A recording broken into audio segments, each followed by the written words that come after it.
I want to thank everyone for coming out, and I thank Link, the Learning Innovation Network from Commerce, for inviting me. And first thing I want to do is ask everyone here, and we can also answer on WebEx if you want to, how many of you consider yourself a leader? Okay, should see all the hands go up.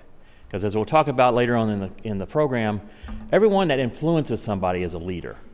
So what I want to do today is talk about why everyone is a leader and give you some ideas about leadership development and how we do it at USPTO. And I know I've already had some questions about how can I do leadership development, how can I fit that into my career, and I'll be giving you some of those tips and hints. And the book collection back there is beautiful back here. Thank you all for putting that up. That has a lot of great books. Honestly though, if you go out there and go on Amazon and just type in leadership, like I did yesterday, you're going to find close to, I think, 500,000 books plus on leadership. So there's a lot written about it. And one of the reasons why is because leadership is so essential to organizations. So what I'm going to do, and this is our journey today, we're going to talk about what is leadership development, how do you fit leadership development into your career, and then what we do, what kind of leadership development we do at PTO. Not saying it's the best, I think it's the best, but how it works, what kind of model we use, but there's all kinds of models around government. I'm talking to the National Weather Service about the Leadership Academy they have. One of the other leadership development programs I really like is at NASA. Have you all heard of the Quiet Leadership Program? It's for people that, they found they had a need at NASA for people that were introverted, not as expressive as other folks, and they formed the Quiet Leadership because sometimes our most excellent leaders are the ones that are kind of quiet too. So leadership comes in all kinds of, people and shapes and sizes, and it's just a very effective way to help lead our organization. So let's go ahead and start jumping into what is leadership development training. And before I get into that, I need to ask you what leadership is. So I like this quote from Dwight Eisenhower. So I'll let you read that real quick. But do you see how that works? You want people to do something you want because they want to do it. And we'll talk later about some of the leadership attributes and what I consider the 3 key attributes for leadership. So when we talk about leadership development, we have to know where we're going. Because in this journey of developing yourself as a leader, you want to know what a leader is. And when you read all 5,000 plus books, you'll find there's a lot of leadership theory out there. And you can group them into these families. And as you look at leadership development and leadership theory, you'll see that it's kind of an evolution here. We used to believe that people were born leaders, the great person. The idea that they had something special, something about this person that made them just a natural leader. I read several series of books on Napoleon, who's considered a great leader. And the author kept saying that Napoleon just had this way of spotting situations. He could see things other people couldn't see. He could see advantages and opportunities in his battles that no one else could see, and that's what made him a great leader. How many of y'all think that's true? That leaders can see things and do things that other people can't? Okay, some of you, all right. So you might be a great person, believer. Then there's people that think about traits, that leaders have certain traits. Again, maybe they're smarter, maybe they're quicker at social relationships, maybe they're able to do things that just have advantages that we don't have. This is the trait theories. And you start seeing that, okay, they may be born with these traits, but we can also maybe develop these traits for people. The idea of strategic thinking. At the University of Maryland, I teach project management communication, and one of the things I teach is strategic communication, the idea of thinking strategically. Just had a class last night, a little late, that's why I'm a little sleepy, teaching about cultural communication and thinking strategically about that. How do you deal with cultural differences? How do you communicate across cultures? What kind of strategies do you use in doing that? So some of those traits. Then you start moving into behavioral theories and situational leadership and contingency theory, where it started becoming not so much in the person, but more in the environment that the person was in. That people change their leadership styles based on what kind of organization they're working in, what needs to be done at the minute, okay? And also some of these things that are coming out like servant leadership. How many of you all heard servant leadership? Okay. That's what I'm trained in. I'm a project management professional. I'm certified in 3 different kinds of project management disciplines. And in my project management training, we spend a lot of time on servant leadership. And do you all know what servant leadership is? Some of you? Okay. Essentially, the idea is that it's kind of reversing the role here. Take a look at the name, servant leadership. It's the idea of the leader not really leading in front, but kind of serving behind, leading from behind, supporting the team, helping the team achieve things. So in my Agile project management training, I was taught to let the team take the lead on building the project, executing, budgeting, all that, and I help support them and help them work with their tasks. I help them with the vision, I help align, but then I get out of the way and let them do the work, and I support that. So it's kind of different from your traditional Napoleon great person traditional model, or Winston Churchill if you prefer. Then we have transactional leadership and transformational leadership. More about the organization, more about the relationships. The transactional leadership theories look at how do we interact with our followers, how do we interact with other stakeholders and other leaders. And transformational is all about the organization. How do we transform our organization into making it great? So when you take a look at all those different theories out there, you can see where, with the leadership development, you've got a lot of places to choose, kind of develop the leader you want to be. I also brought up this other chart here. I love this. It's from the Australian Leadership Foundation. And what I like about this best is how it talks about your team and your authority. And essentially the dichotomy here, not dichotomy, but just kind of the tension between that. How much authority do you have versus how much autonomy do you give to your team? And the idea of the different leadership styles. One of the leadership theories that talks about this is situational leadership. Anyone familiar with situational leadership? Okay. Yes, ma'am. So you kind of start off with, you direct your team, and as your team grows and matures and it's ready to take on more tasks, you kind of step back and you start delegating, and after a while you're back into the supporting leadership role. So your leadership style changes as your team evolves and grows. So with all that, what exactly is leadership development? So anyone here want to take a guess at this? And then, since I know the WebEx people will get their questions at the end, but I want to see if you have questions, please interrupt me when I'm here, up here. So anyone know what leadership development is? Nope. Yes, ma'am. We spoke just a few minutes Uh-huh. earlier. I think it has to do with the leadership continuum, the training continuum that you work with towards your career, towards a leadership, grow your leadership skills. Exactly. That's what I like about that. When you say continuum, leadership is a journey. People still grow as leaders. I mean, people take on more and more leadership roles, but they're still learning all the time. Give you a personal example. I've been a leader in a lot of organizations, but I still like to do rotations, details, and some nonprofit volunteer work because I need to stretch. One of the things I did about 2 years ago is I ran for church treasurer in my church. And the reason why is because I kind of shied away from financial stuff. I just didn't want to deal with financial things. I just had this phobia against it, and I thought, if I'm going to grow as a leader, I need to get into the finances and learn it. So I became church treasurer. First year was rough because I was getting into learning how to balance a budget and deal with finances and deal with vendors, and it was a learning experience, and it was a stretch learning experience. It was painful. Second year, proudest accomplishment so far, our church needed $100,000 in repairs. Yeah, I know. Wow. And I was able to, at the latest meeting, convince our church to get a loan for $100,000, do these repairs. I've been working with vendors. So for me, that was really scared about doing finances 2 years ago. Now I'm handling a $100,000 loan and handling all the vendors and such. So I'm stretching as a leader. And that's helping translate back at work with my little budget and my training and development. But I now can feel more comfortable talking with our accountant, talking with folks, and dealing with vendors. So that's how you grow as that continuum. So that's a great example. Now, when you go out there, there is a lot of leadership development programs out there. And there's a lot of different ways to grow as a leader. And I'm going to give you what I think are some of the universals, in my opinion, and in the research I've done. And I really like this book here, The Work of Leaders, because it boils it down to 3, I think, core competencies. Being able to craft a vision, being able to align the organization and people around that vision, and then being able to help those folks execute.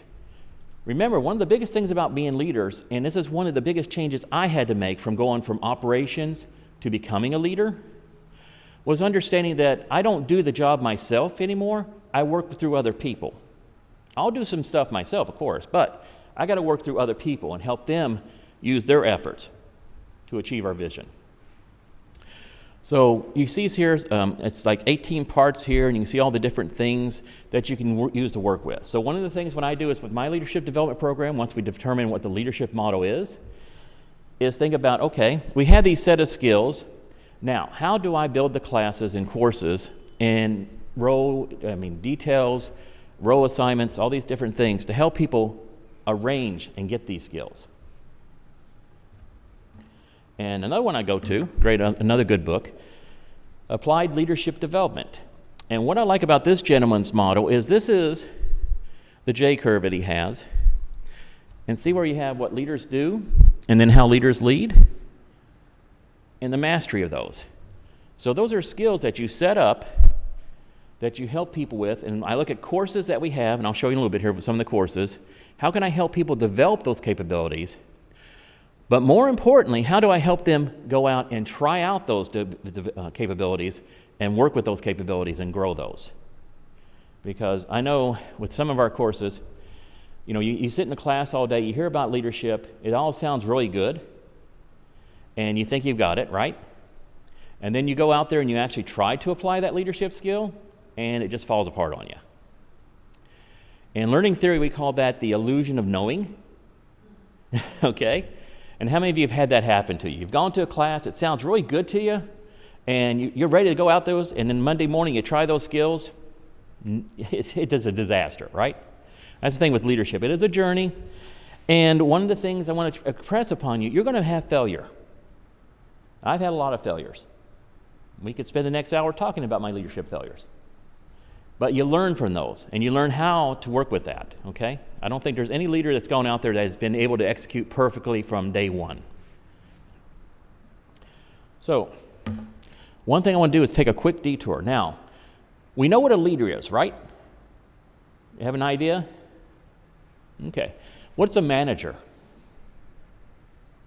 Anyone here managers? Okay.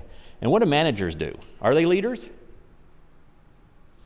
Should be, okay. Do they have different functions though? Do they do different things?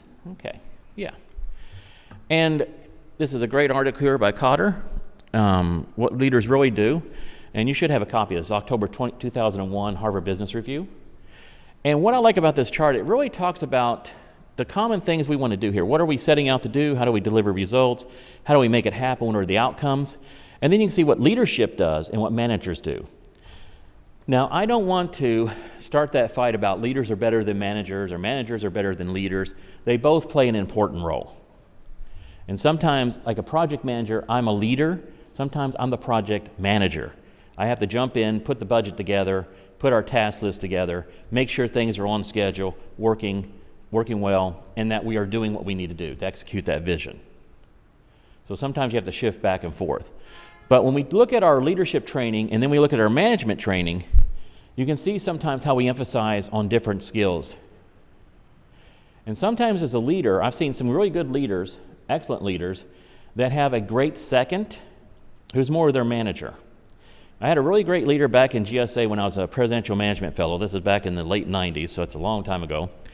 But the leader there was a great visionary. He was an excellent person. Really just liked him a lot.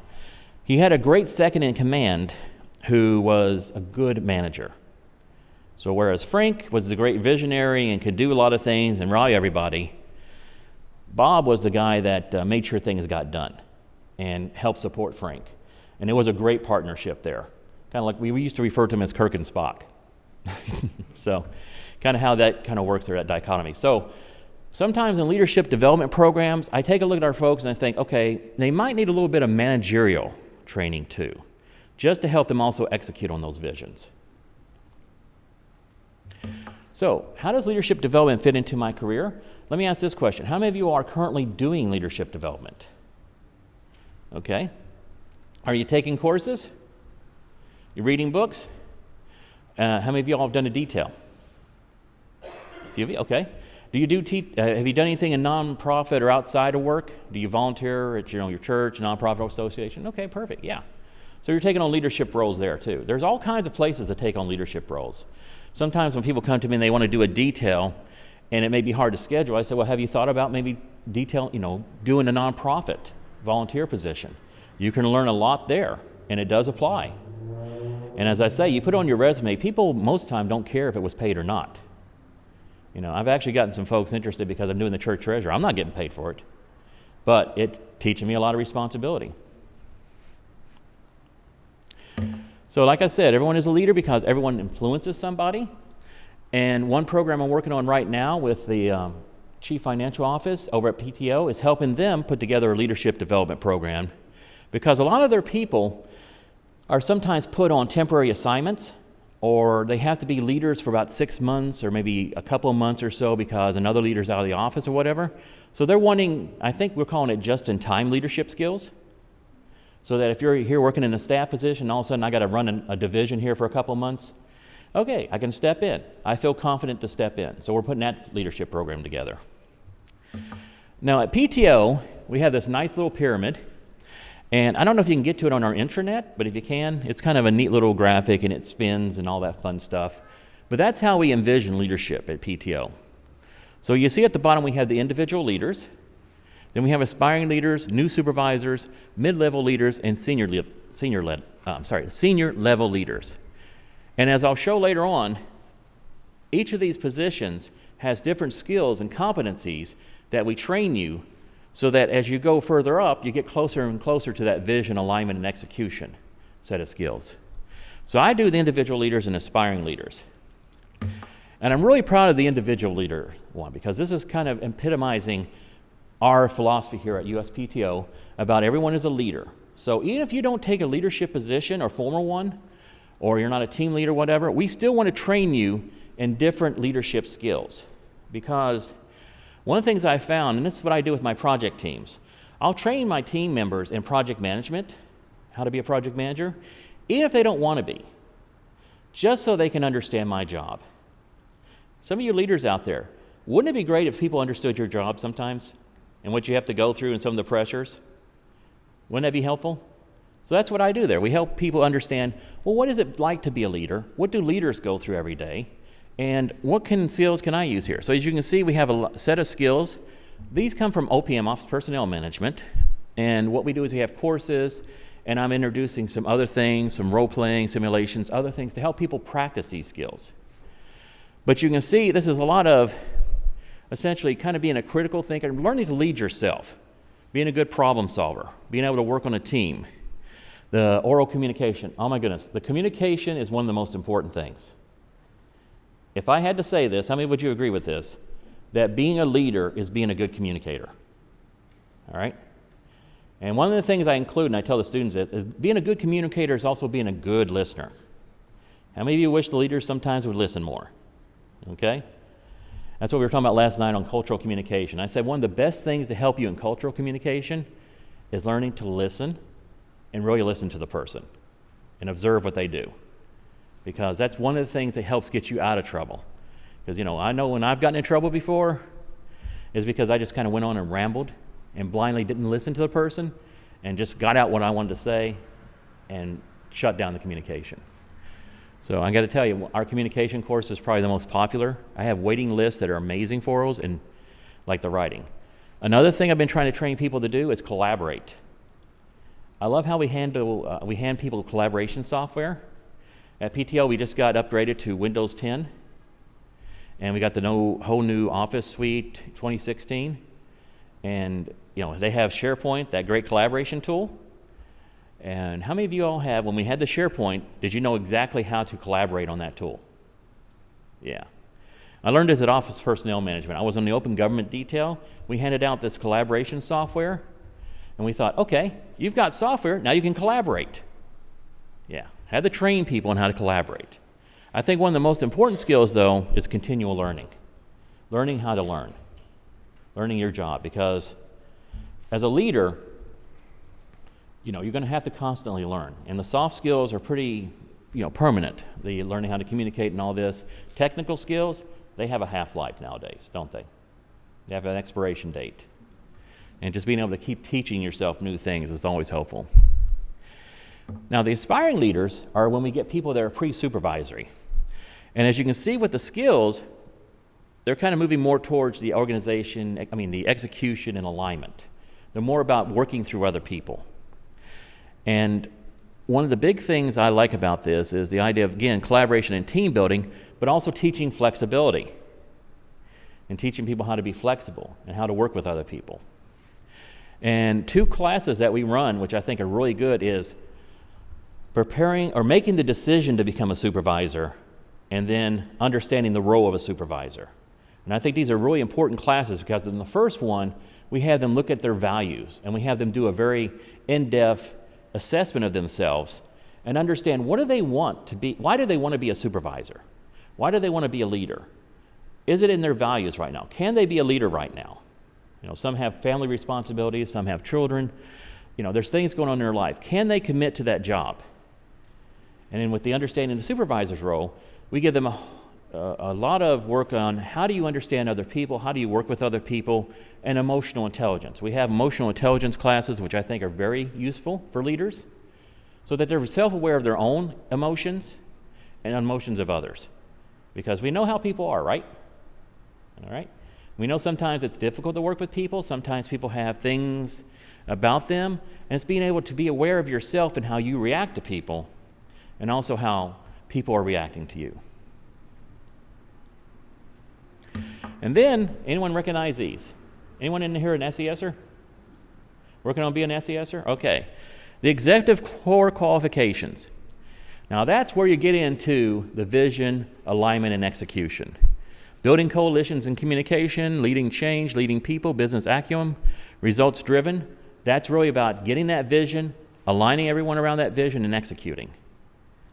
And we just don't do that overnight. That's why we have this whole continuum of taking you from individual leader and teaching you some of the self-awareness skills, leading yourself, leading a team, leading a division, and leading the organization.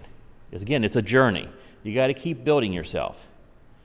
I've seen sometimes when we've taken, political appointees and we put them in leadership roles, and sometimes they needed to go through that journey because they're given a lot of responsibility. And sometimes we need to catch them up and give them some more of those kind of leadership journey kind of in a hurry to get them to that point where they can get to this level. And I really like Bill George's book, Discover Your True North. And what I like about this, he went out and interviewed all kinds of leaders. And Oprah Winfrey, of course, popped up in this. But other great leaders out there, I think Stanley McChrystal, some other leaders in business and academia and all this. And essentially you try to determine what was it that made them a leader? How did they grow? How did they become a leader? And I like the phases you go through. So preparing for leadership, character formation. And then rub it up against the world. In other words, are you ready? You're going to be hitting some spots here. And do you see that dotted line? That's the trajectory of leadership. That's kind of the ideal. We're just going to go straight up, right? But you notice the curved black line? That's how leadership development kind of goes. You take 2 steps forward, you go 1 step back, you take 2 steps forward, you go back, you learn from it. And at that part there about leader crucibles, sometimes you learn the most when you have the worst mistakes and you're able to rebuild and rebound from that. Use Oprah again. There was a lot of times when she was talking about how she had to rebound from success, from failures. I love the first one when she talked about that she was working in some station, she was fired, this was early in her career, and they said she'd never make it on network television. So, okay. But you can rebound and prove them wrong. And what I like about this is the idea of preparing for leadership, then leading, and then giving back. So one of the things we do at USPTO is we have a great mentor program. And one of the best things you can do as a leader when you become established and you've been a leader for a while is giving back, helping others become leaders. Because you'll learn more, too, about yourself as a leader.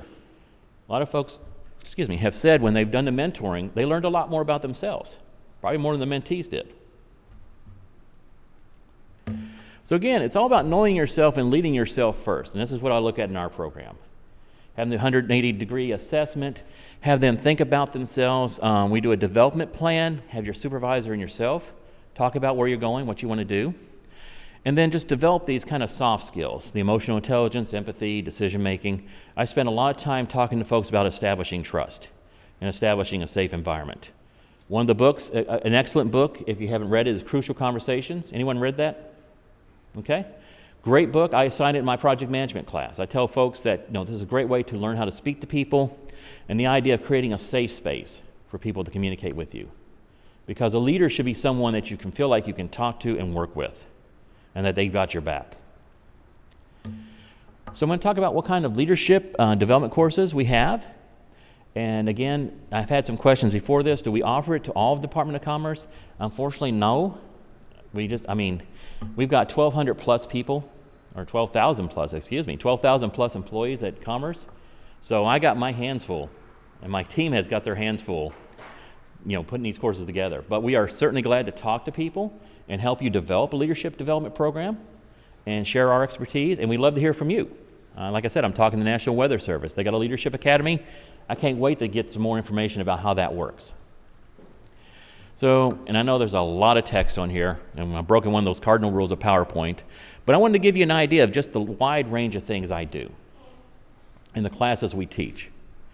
And customer service, emotional intelligence, leadership communication, taking charge of your career. It's my courses are more about how to manage yourself, how to lead yourself, and then preparing you for leadership, developing those self-awareness skills, the communication skills, the emotional intelligence skills, understanding kind of how people tick. And again, I started adding things like small project management. This is kind of a neat little course for me because this is the first time we've actually offered it from our division. And the reason I do that is small projects are a great way to kind of test out your leadership skills. And we define small projects as something no more than 3 months, something in your office, maybe developing a website, developing a brochure. But it's a great way to kind of test your wings out as a leader and to kind of fly a little bit with this and lead a small project team. And hate to say it this way, if you don't get the brochure out, if you don't get the website up, it's not that much of a disaster, relatively. But it does give you some good things to work with and maybe bounce back from that failure. Yes, sir? So your facilitators for these courses are those USPTO employees, or are you bringing in vendors? We bring in vendors for some of these. We also have some USPTO. So like I do one. Rosie is also an internal USPTO. We use right now Dale Carnegie and Get Control, and I'm looking at some more vendors. Center for Creative Leadership is a good place to go. And I'm looking, we had just one, I think Skillsoft, working more with them to get some of their courses. They've started offering things I like to call micro-learning, small quick hits. One of the things you'll learn about employees nowadays, they're a little bit overwhelmed. So a 3-hour course is a little too much sometimes for them to take. So I've been trying to give them smaller courses. But yeah, it's a mix. And that's one reason why I did the church treasury thing, because I had to deal with vendors. And I had to get over learning how to work with vendors. So this helped me stretch there too. So I think I'm doing pretty good with it. But yeah, we do a real mix there, and I'm trying to expand on that some. Yes? Do employees take these classes online or on company time, or is it on their own time? Yeah. Yes, So Sam? the question is, are employees allowed to take these courses on company time, or do they have to take it on their own time? Okay. Great question there. So the patent examiners have 5 hours of leadership development training per year. If they take more than that, they have to do it in their own time. So they have 5 hours. That's why I'm trying to cut down some of these 3-hour courses. Some of these courses are online. They're either led by an instructor, so they're virtual live, or they're webinars. We also have in-person courses in the facility, so they can come to a 3-hour course that's live. I've actually started cutting down my small project management courses to 2 hours. I'm trying to get it down to 1 hour and still have the same content without overwhelming folks. And we're looking at also some alternatives, self-paced learning and mobile app learning. We got some new ones we want to roll out. So we're trying to work around that the 5 hours a year is a real barrier for us sometimes. But we want to economize our times, because with training, as we're learning in the training world, people are very overwhelmed, and they like training they can choose for themselves and on their own time, and then like quick hits. So we're going to try to roll out a mobile app and see how that works. But yeah, that's a great question here. So traditionally, right now, we do live, online, 3 hours to 1 hour. But I'm trying to break that mold. That answer your question? Perfect, okay.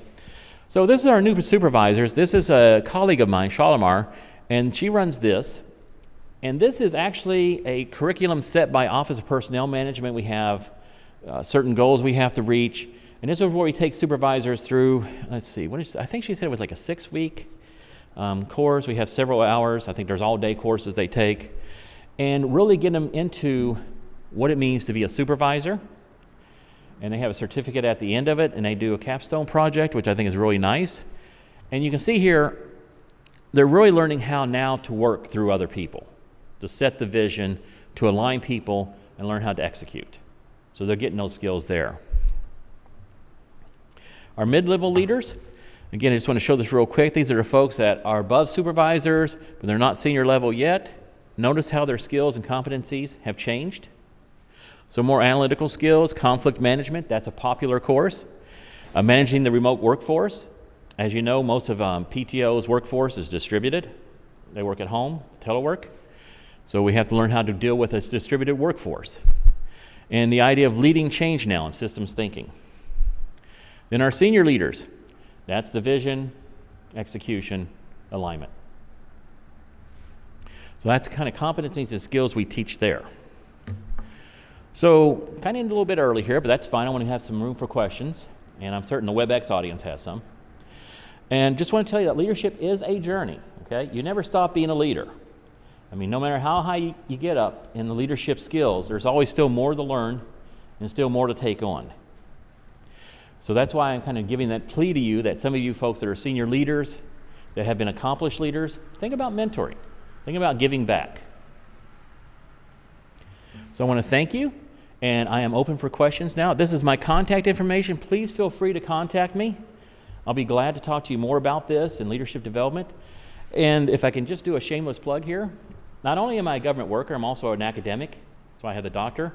And I am working on leadership development, kind of a new theory, based on Josh Berson's idea of the simply irresistible organization, organizational agility, organizational health. We know our organizations are changing. We know there's the challenge of getting millennials, and now Generation Z. How many of y'all have heard of Generation Z? Generation Z just voted for the first time last year. So these are the new and upcoming cadre. So we're looking at how do we get more people coming into government, the younger folks coming into government, and what kind of leadership are they looking for? So I'm doing research on that, and I'm hoping to present some of that next year at some conferences. So I'd love to talk to you folks about that. And with that, I'm open for questions. All right, great. Anyone? Hi, thank you, Dr. Brantley, or Bill. Can I say Bill? Bill is fine. Hi, so this is great. I'm from ITA within Commerce. So I'm just curious what courses other agencies can take under the Enterprise Training Division. I'm familiar with the APEX training, and an administrative staff member under one of my people I supervise has been taking the course, or completing the course, and it's been a wonderful course, according to her. So I'm just curious in general. Yeah, I think we make some of the senior level and mid-level courses open to other folks that are, sister agencies. So my team lead on that is Bert Gravelese, and he could probably help you with that. Now we have, of course, we all work closely with other folks, and we have shared our vendors. So if they see a course on here that you like that Dale Carnegie offers, we can certainly put you in touch with them and let you share that. And with some of our courses, when Rosie and I facilitate, I've had a couple people slip into my small project management that weren't technically USPTO employees, but it's fine. We had room, and I'm glad to teach anybody anything. That's why I'm a teacher. So yes, we can talk to you about that and share some of the ideas. And one interesting thing about USPTO, we are an enterprise training division. The CIO has their own training division. Patents has their patent training academy. Trademarks has their trademarks training academy. And up to 7 months ago, I used to run the Global Intellectual Property Academy, which was out of the Office of Policy and International Affairs. Now, that was a fun place. I was teaching foreign government officials how to run patent offices, and it was a great job, although I have to admit, being a one-man band, I kind of like having some staff members to rely on now, because when you run your own training function by yourself, you are chief cook, bottle washer, and all that, and my days are filled. But I did a lot of leadership development training for foreign government officials, and that was fascinating. That's why I was really getting into the intercultural communication and the idea of cultural cultural models of leadership around the world, how different cultures treat leadership. It was fascinating. Great. Anyone else in the room? Dr. Brantley, this is Lisa Lawler-Coven from Economic Development Administration. Mm-hmm. How does coaching and the coach approach fit into your leadership development program? Well, that's a great question. I like that. So we have mentoring and we have the coaching. So we all know what the difference between mentoring and coaching is, right? Okay. Whoops. Keep hitting that thing. So the idea with mentoring is, sharing your experience, helping people understand your experience as a leader. Coaching is looking for the strengths in the person and also helping correct some of their weaknesses. So it's more of like an athlete. We look at what they can do well, and the coach can help develop you and give you a development plan. So coaching is a great addition to leadership development because when we do the assessments, we take you through the courses, and we take people on kind of guided practice with the coaching. So how would they handle this emotionally intelligent situation? How would they handle an upset team member? And we would coach them through that. And I'm actually looking at something, and I got to admit, the training industry has a lot of buzzwords, and there's one called micro-coaching. I'm looking at that, seeing if that could work. That's kind of like just-in-time coaching. So I agree with you that coaching is a very important part, and I think people should have leadership coaches. I had a senior coach myself when I was at USDA, which was great to have, and I think I was richer for the experience. But again, with some of our leaders and such, they need sometimes a little just-in-time coaching to help them understand and how to work through, that kind of situation. Okay, great. Oh, We'll do one WebEx and then you'll be next. Someone from WebEx asks, with good reason, there is great interest in being a leader, but leaders cannot be leaders without having followers. So can you talk about how we can take pride in being a follower? And is it fair to encourage everyone to be a leader when an organization can't function with all leaders and no followers? Yeah. Oh, that's a great question. And there's a wonderful book on that called Good Followership. And I totally agree with you. We can't have everyone being leaders in an organization, not entire leadership organization leaders. But think about it this way: even if you're a follower, wouldn't it be good to have some of those leadership skills, the communication skills, being able to be emotionally intelligent about yourself, emotionally intelligent about the team members, being able to be aware of how to collaborate with each other and such. So some of those leadership skills we talk about are also great for followers.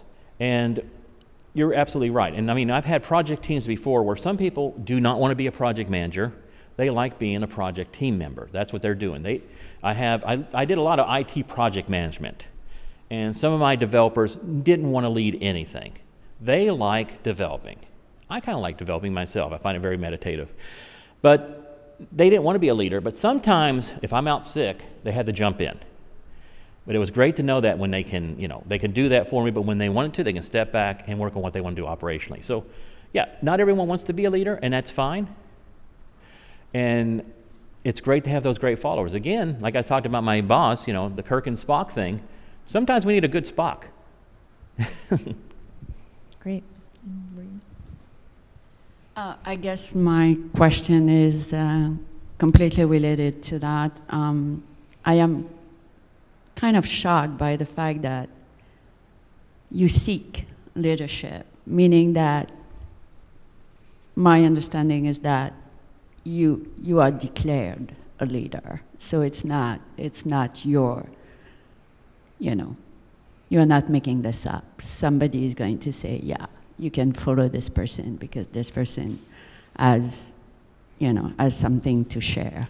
Mm-hmm. So then listening is totally key. Understanding the differences between dispositions, which I would associate with characters or traits or things like that, and then circumstances.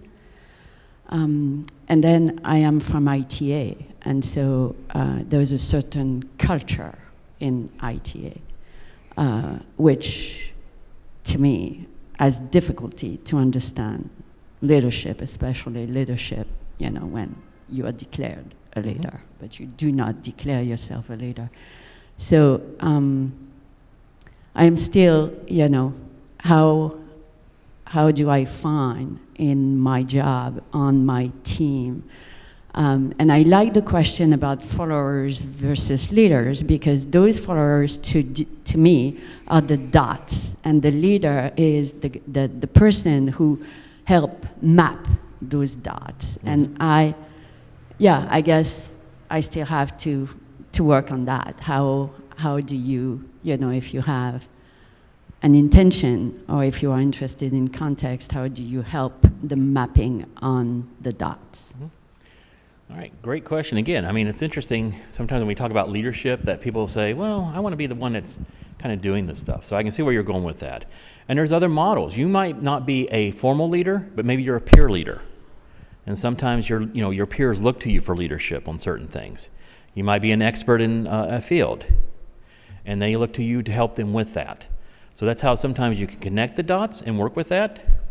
And then in some other teams, I've seen kind of self-organizing teams, people share leadership responsibilities. They kind of rotate around.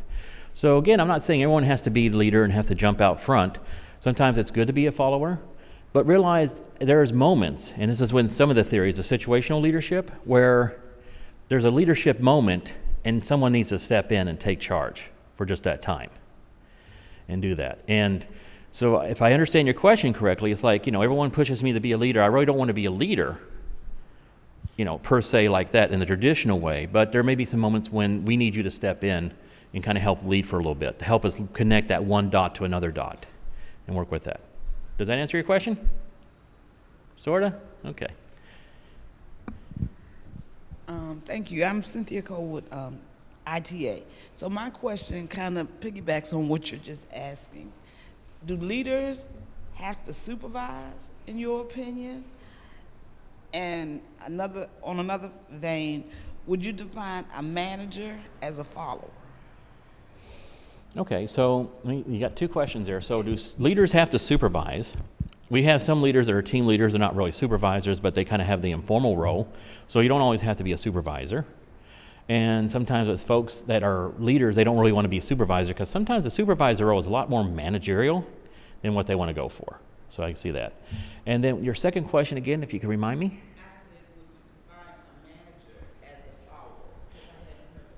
Yeah.